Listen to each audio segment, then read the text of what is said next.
Hi, everyone. Welcome to today's episode of The Organizational Inclusionist. My name is Grace Masuro and I am your host. And today I am joined by Gisele Marcus, all the way from the States. Very, very excited to have you. Thank you so much for joining me, Gisele. Delighted to be here, Grace. Amazing. So it's been a while since we spoke. I think it's been a few months. And since we spoke, so much has happened. I think the biggest challenge that has occurred since we last spoke is you have a new president. Yes, we will on June 20th. Right. How, from your perspective in your community, how have people received that? Yeah, so of course, there's two camps. There's probably more than two, but clearly there is a fraction of individuals who, because he won, right, are really excited about the opportunity. I serve on a board for a publicly traded bank, so they are delighted. We were talking yesterday about just looking at some historical measures with an expert in the industry in terms of how his presidency will impact banking. So from a financial perspective, it's looking good. Then there are fractions of others, are not as excited about that, particularly those who have felt marginalized and on the fringes here in the United States. So for that group, I would say that it's challenging, but we have learned that this type of work, the type of work for diversity, equity, and inclusion, it really is a long game. So, and I would say we have seen challenges like these before in terms of fighting for civil rights in the 60s, in terms of the LGBTQ community seeking their rights, and for those rights to actually stick. So I would say we're somewhat in familiar territory. It's challenging, but I always try and be a glass half full person. I feel like with challenges, we get to be and do some of the greatest things. It can be exhausting at times, but we move, right? Yes. But before we get stuck in, I'd love it if you could please introduce yourself to our listeners. So who is Gisele and what do you do? Certainly. Love to. So I am Gisele Marcus, and currently I work in higher education here in the United States.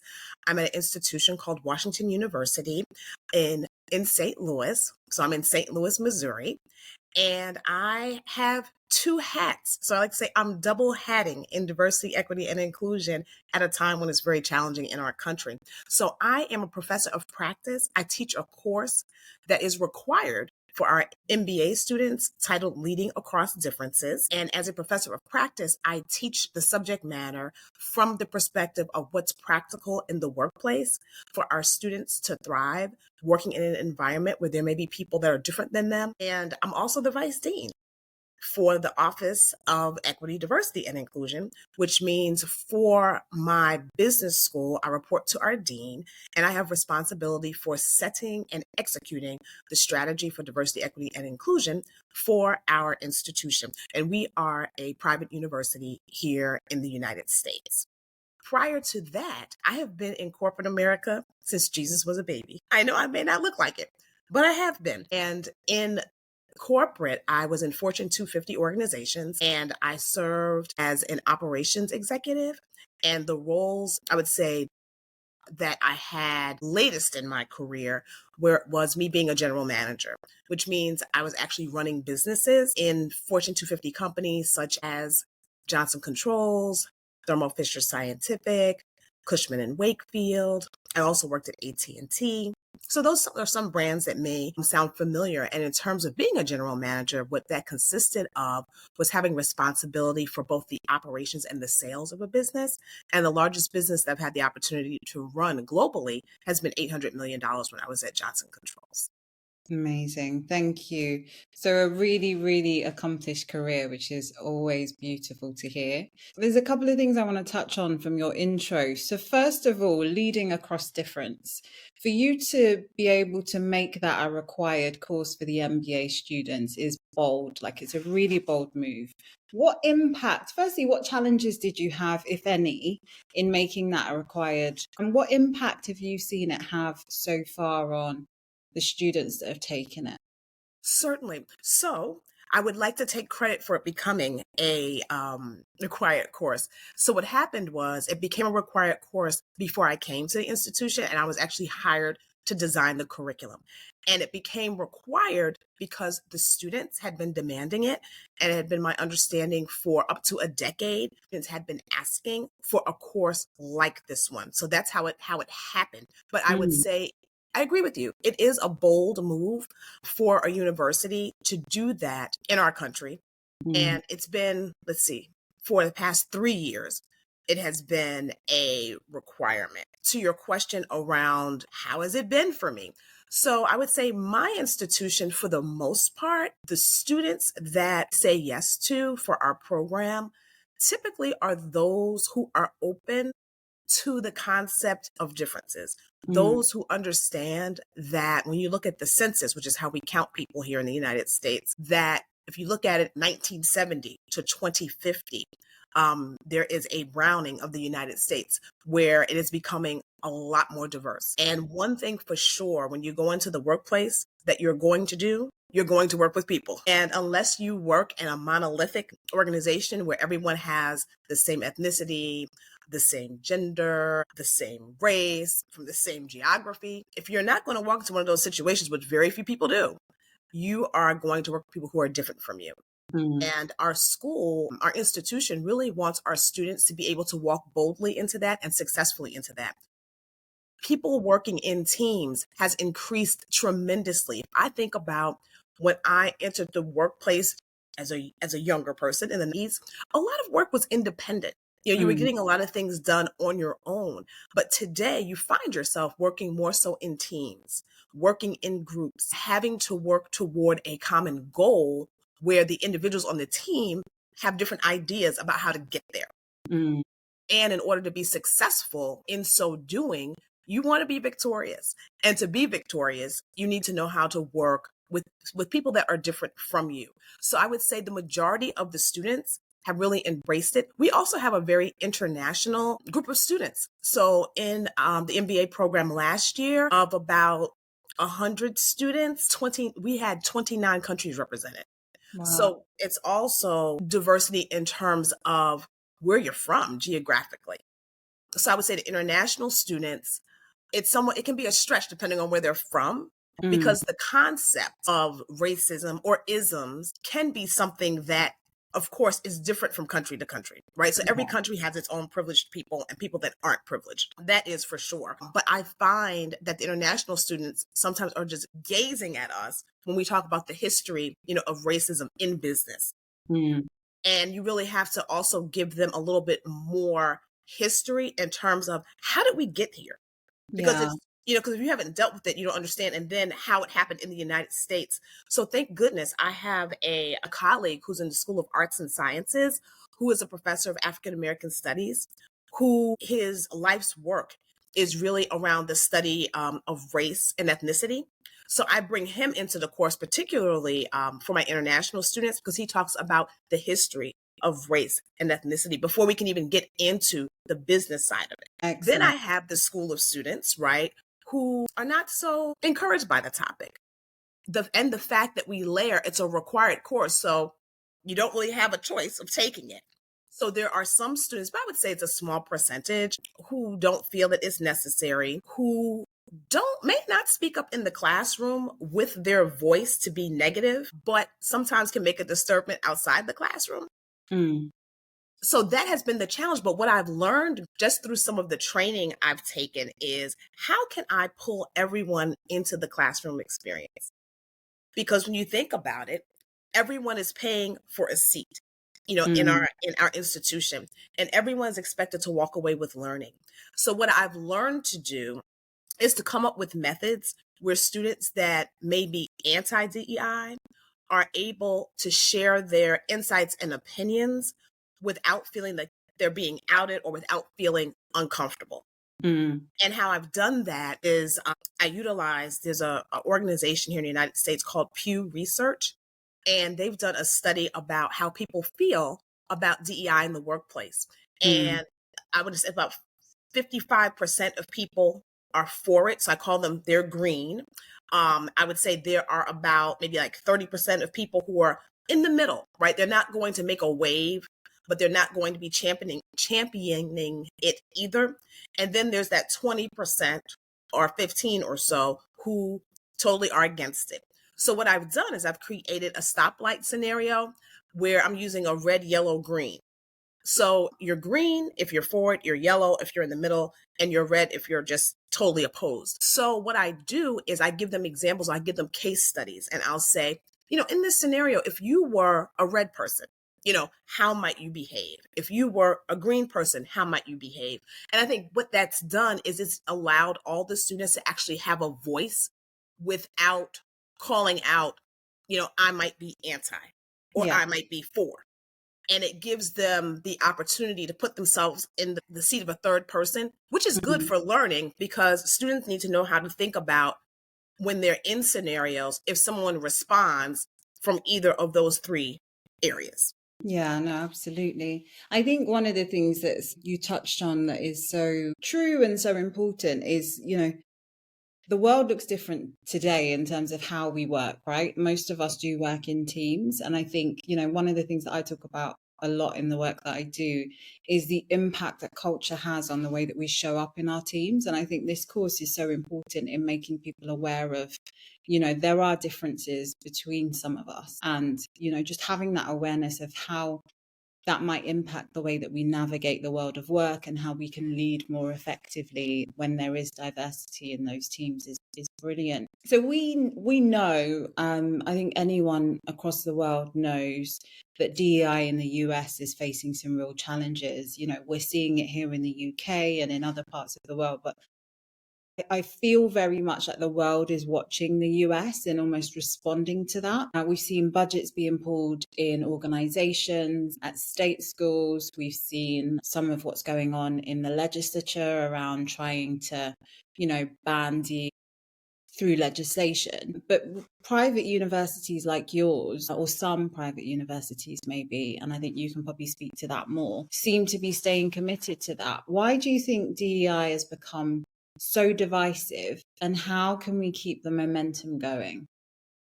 Well, it's become divisive because individuals, and I would say those mostly in politics, have just really demonized the words. Mm, And when you break down the constructs of what diversity is, which is just having people that are different, equity in terms of leveling the playing field so that everyone has equal access to opportunities, and inclusion where people feel that they're being heard, they're being valued in the workplace. And individually, when you think of those constructs, I mean, I struggle with how is that offensive or mm, how is that something we would not want?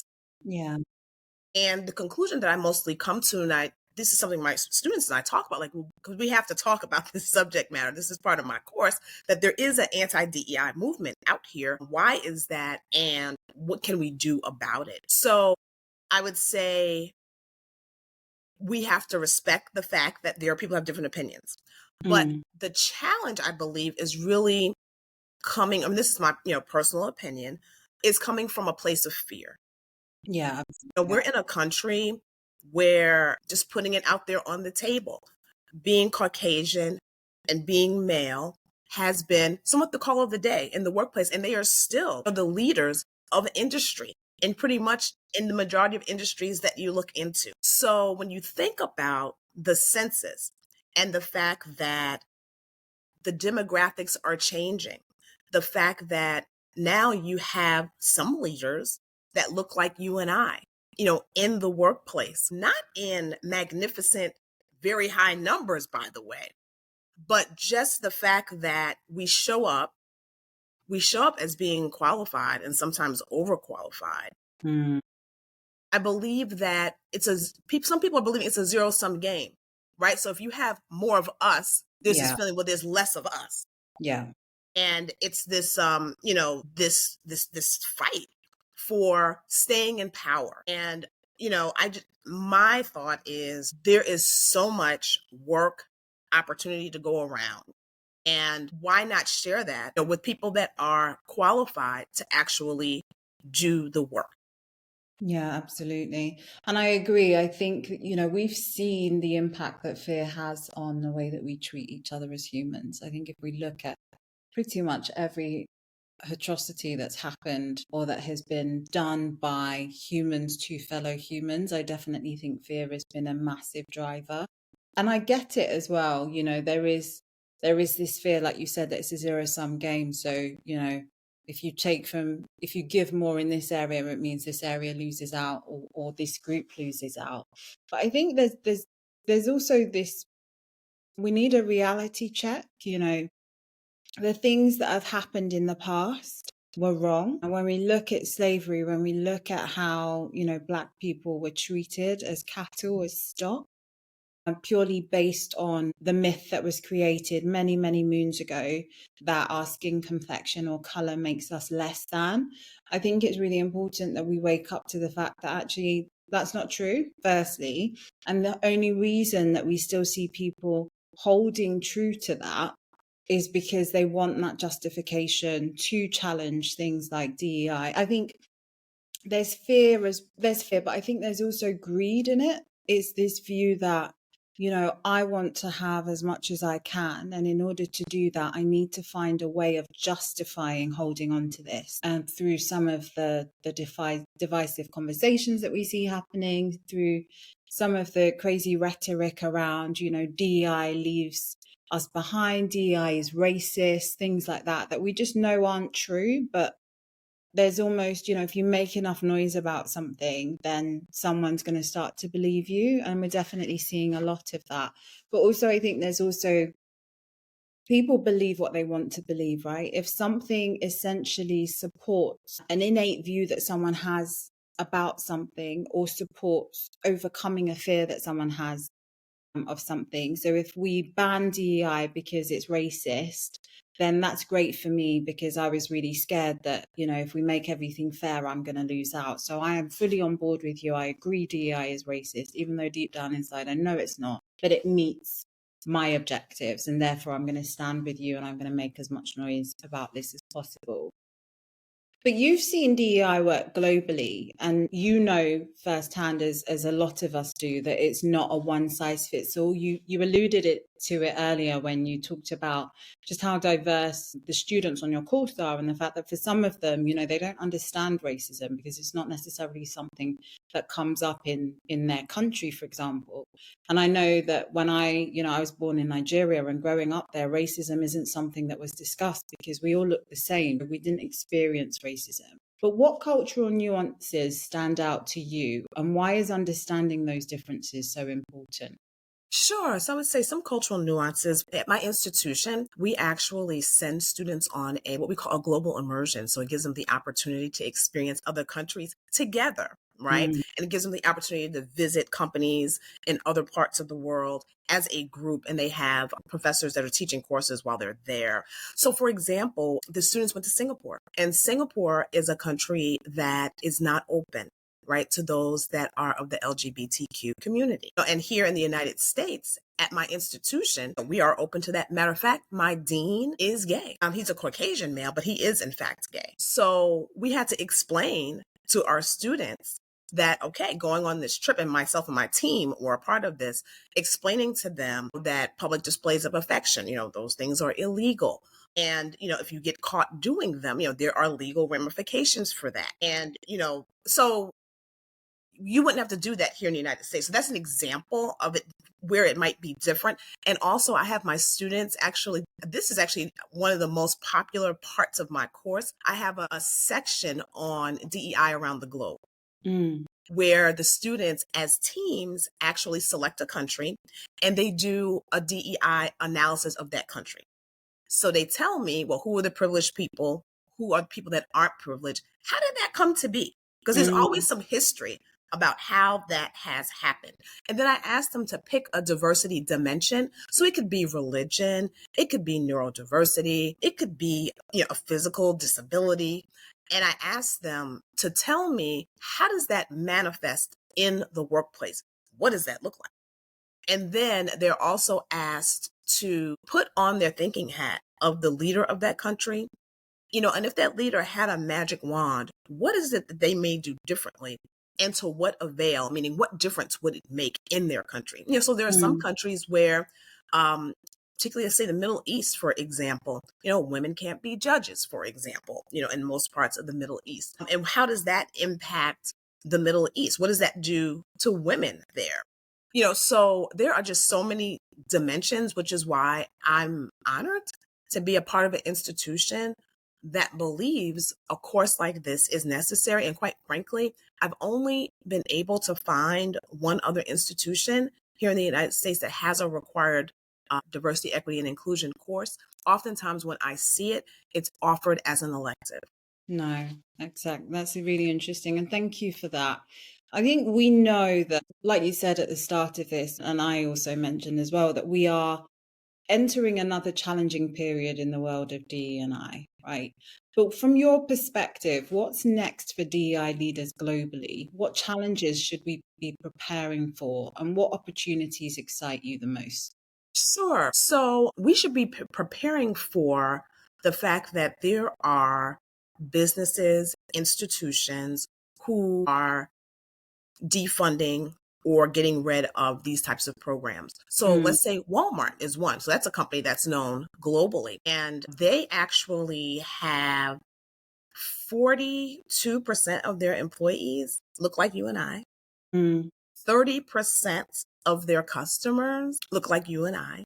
So I find it interesting that they would say, we're no longer going to support this, remove the individuals that are in leadership. And it's my understanding, too, that the person that led supplier diversity, because I always thought they did a great job in terms of allowing diverse suppliers to actually have their products in their stores. mm. And that person left, I believe, a year ago. And they never replaced that person. So it's kind of just been slowly happening. Yeah, And I just feel that, companies just feel a little more emboldened. So when we know these things, as my grandmother used to say, when you know better, you do better. right. So my course of action is, is that if there are organizations that aren't going to support the things that I value, then I'm personally not going to spend my money there.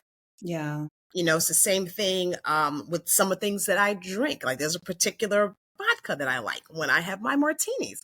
And just the other day, I was at dinner and I said, please don't give me X brand.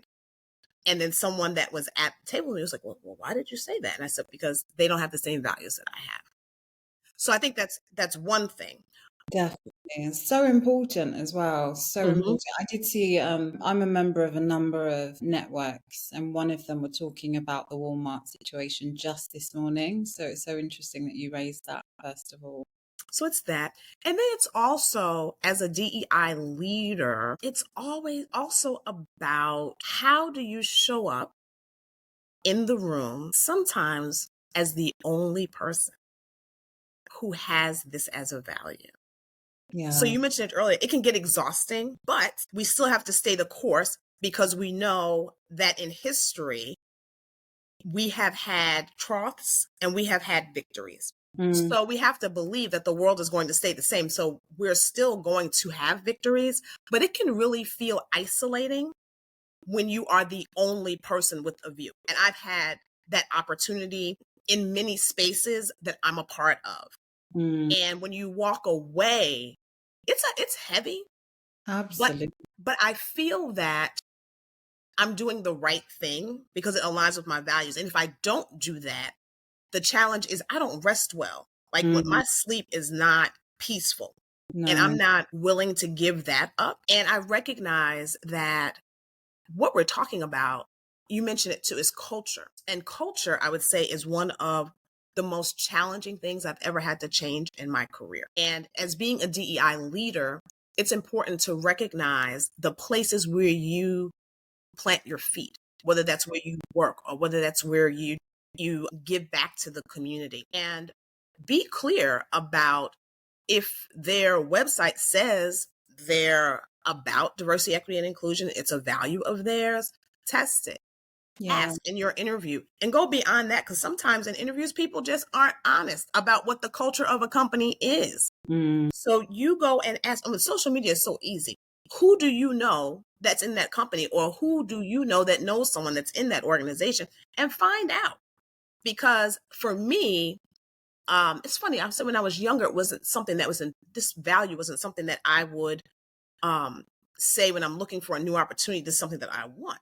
But now it is because if I'm not working in a culture that values that, I'm not going to give 100% of myself in that environment. And that is research says, right, that if employees are not engaged, you're not going to get the best out of them. So it's incumbent on us as leaders in this space to make sure that we find ourselves in environments that are welcoming. I think that's so important as well. And I think what I've really noticed is I remember when I first started my career, I was looking for the things that drove me were essentially salary and maybe like what the company, is it a nice brand, you know, is it a popular brand, etc. But now as a parent, as an adult, I look for something completely different in my work. You know, it's become about more than just me. It's now about the world that my daughter enters when she's ready for work. And I think that that is something that's so important.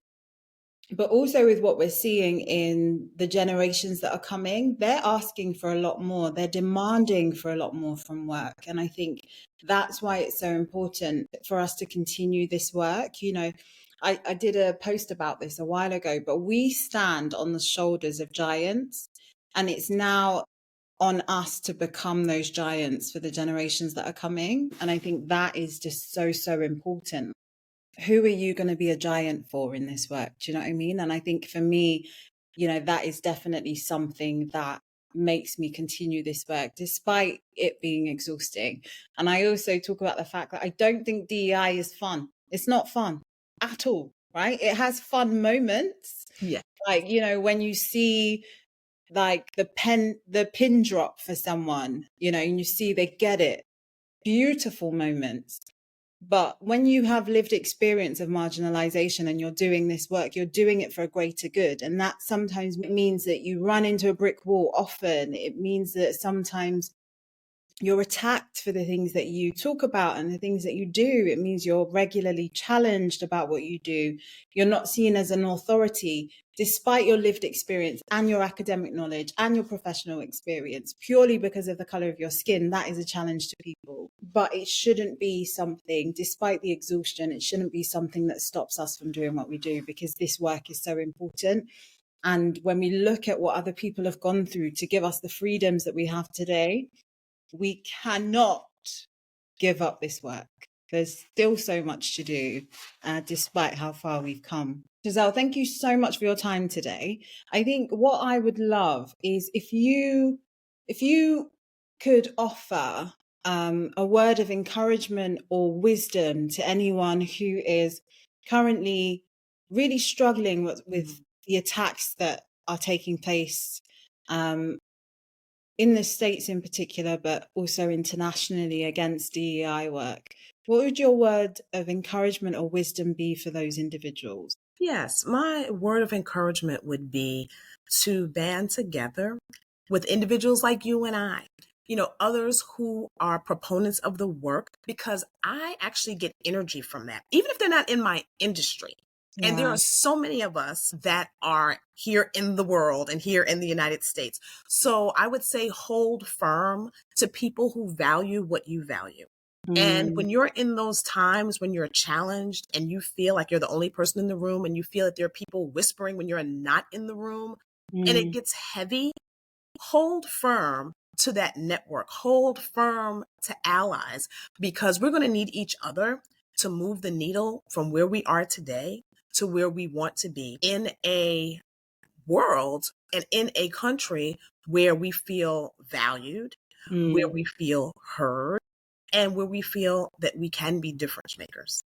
Absolutely. Thank you so much, Gisele. It's been such a pleasure having you. You as well. It has been a delight. I totally enjoy watching you on social media. You are amazing. And I appreciate that you say what's on your mind and you do so in a way that's respectful and in a way that hopefully pierces the mind of those who may think otherwise about the DEI space. So thank you for your work. Thank you so much. That means the world to me. Take care, Gisele. Take care.